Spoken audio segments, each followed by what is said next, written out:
வணக்கம் நண்பா. நம்மக்கிட்ட பிஞ்சு போன நிலைமையில ஒரு ஏர்பாட்ஸ் பார்த்தீங்கன்னா இருக்கு. அந்த இதில பார்த்தீங்கன்னா, நமக்கு வந்துட்டு சைட்ல போர்டு குடுத்துருப்பாங்க.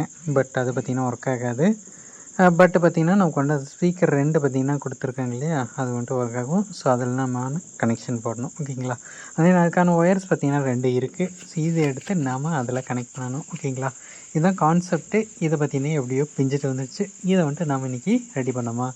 அப்படி தான் பார்க்கலாம். ஸோ, நம்மளோட புதுசா வந்த சால்ட்ரிங் அயான பார்த்தீங்கன்னா வச்சு எல்லாத்தையும் சால்டர் பண்ண ட்ரை பண்ணேன். ஸ்டார்ட்டிங்கில கொஞ்சம் கஷ்டமா தான் இருந்துச்சு. பட் எப்படியோ ட்ரை பண்ணி பார்த்தீங்கன்னா 2யுமே சால்டரிங் வச்சுட்டேன். 2 ஒயருமே பார்த்தீங்கன்னா கரெக்டாக சால்டர் ஆயிடுச்சு. இப்போ அதில் பாட்டு கேட்குற அளவுக்கு பார்த்தீங்கன்னா நமக்கு வந்துட்டு சால்டர் ஆயிடுச்சுன்னு வச்சுக்கோங்களேன். அதே இப்போ பார்த்தீங்கன்னா வந்துட்டு ஒரு ஒயர் சால்டர் பண்ணி எடுத்ததுக்கப்புறம் நமக்கு பார்த்தீங்கன்னா இந்த மாதிரி தாங்க இருக்கும். ஸோ இப்போ 2 ஒயருமே சால்டர் பண்ணிட்டேன். 1 இல்ல 2 ஓகேங்களா. அதே இதை பார்த்தீங்கன்னா நான் வந்துட்டு ஒட்டணும் ஓகேங்களா. அதுக்காக ஒரு க்ளூ பார்த்தீங்கன்னா நான் வந்துட்டு எடுத்துக்கிறேன். ஸோ அந்த க்ளூ பார்த்தீங்கன்னா நான் வந்துட்டு மொபைலெல்லாம் ஒட்டும் இல்லையா, அந்த க்ளூ பார்த்தீங்கன்னா எடுத்தேன் ஓகேங்களா. இதாங்க நான் வந்துட்டு புதுசாக வாங்கினேன் சால்டரிங் அயனு. இதுக்கான வீடியோ நான் பார்த்தீங்கன்னா சீக்கிரமே அப்லோட் பண்ணுவேன். ஸோ செக் பண்ணி பார்த்தலாம் ஓகேங்களா. அதே இது நல்லாவே ஹீட் ஆகுது, நல்லாவே சால்டரும் பண்ணுது ஓகேங்களா. இப்போ நம்ம இதை மொபைலில் கனெக்ட் பண்ணோம். ஏர் ஆப்ஷன் இருக்குது ஓகேங்களா. அந்த என்ன பார்த்தீங்கன்னா கனெக்ட் பண்ணோம் அப்படின்னா ஒரு சவுண்டு வரும். அந்த அதில் எல்இடி பிளிங்க் ஆகிட்ருக்கும், ஏதோ சாங் பாடுற வரைக்கும் ஓகேங்களா. அதுக்குள்ளே நம்ம இதை பார்த்தீங்கன்னா ஒட்டி முடிச்சிடலாம். ஸோ இந்த மொபைல் டிஸ்பிளே கொட்டுறதான். இது வந்துட்டு ஒயிட் கலர் க்ளூ, பிளாக் கலர்னால் ரொம்ப நல்லாயிருக்கும் ஓகேங்களா. ஒயிட் வந்துட்டு ஓரளவுக்கு தான் பிடிக்கும்.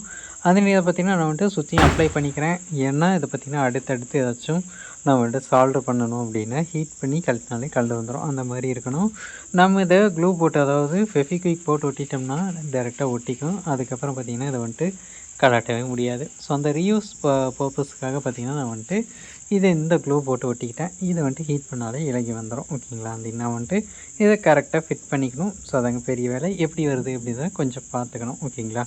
அந்த அதில் ஒரு கோடு மாதிரி இருக்கும், அதுக்கேற்ற மாதிரி இதையும் வச்சுட்டு நம்ம கரெக்டாக ப்ளேஸ் பண்ணி ஒரு லாக் ஓகேங்களா. அவ்வளோதான். நான் இந்த மாதிரி ஒட்டி பார்த்தேன், ஒட்டலை. தென் திருப்பி ஒட்டி பார்த்தேன் ஓகேங்களா. அது வந்துட்டு கரெக்டாக மாட்டிக்கிச்சு. அந்த லாக் ஆனதும் பார்த்திங்கன்னா நான் வந்துட்டு இதை அப்படியே எடுத்து கொஞ்சம் நேரம் வச்சுட்டு அதுக்கப்புறம் பார்த்திங்கன்னா இதை வந்துட்டு எடுத்து சவுண்ட் டெஸ்ட் பண்ணி பார்த்தேங்க. தென் சவுண்ட் டெஸ்ட்டும் ஓரளவுக்கு டீசெண்டாக தான் இருந்துச்சு. அந்த நாளைக்கு பார்த்திங்கன்னா இதை வந்துட்டு நான் கொண்டு போய் கொடுத்துருவேன். அது வரைக்கும் நான் தாங்க போட்டு பாட்டு கேட்க போகிறேன் ஓகேங்களா. ரெடி பண்ணிட்டோம். கரெக்டாக ஒர்க் ஆகுது அப்படின்னு செக் பண்ண வேண்டாமா. தென் சவுண்ட் டெஸ்ட் பார்த்துருங்க.